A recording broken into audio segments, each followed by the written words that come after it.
গ্রামে যে বোনের হাতে তালের পিঠা খাবো না তা কি হয়। গ্যান্ডারি খেতে যে নিজের হাতে গ্যান্ডারি কেটে গ্যান্ডারি খেলাম।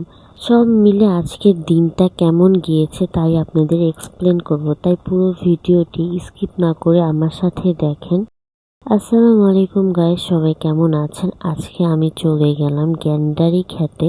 গ্যান্ডারি বা আখকে চাঁদপুরের ভাষায় কুইর বলা হয়। তারপরে এই জায়গা না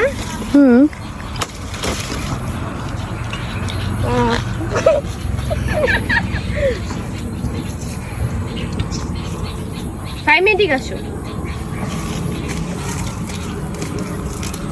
এটা এই সাইডে না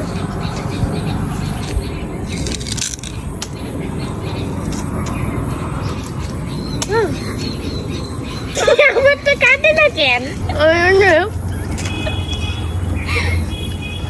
এমনি হয়তো কষ্ট হয়, মেশিন দিলে ই হয়ে যায়। এটা তো র দাঁত দিয়ে শুনতে আরো বেশি কষ্ট হয়। এটা হয়তো বাসায় এসে দেখি বোন তালের পিঠা বানানোর জন্য এগুলো মাখতেছে। দেন আমি নর্মালি কিন্তু পিঠা বানাইনি, জাস্ট একটু ভিডিও করার জন্য বোনকে উঠিয়ে দিয়ে তালটা আমি ভাজতেছি, বিকজ একটু ভিডিও নেওয়ার জন্য। আমি কিন্তু একটুও বসিনি, রান্নাঘরে প্রচুর পরিমাণ গরম ছিল।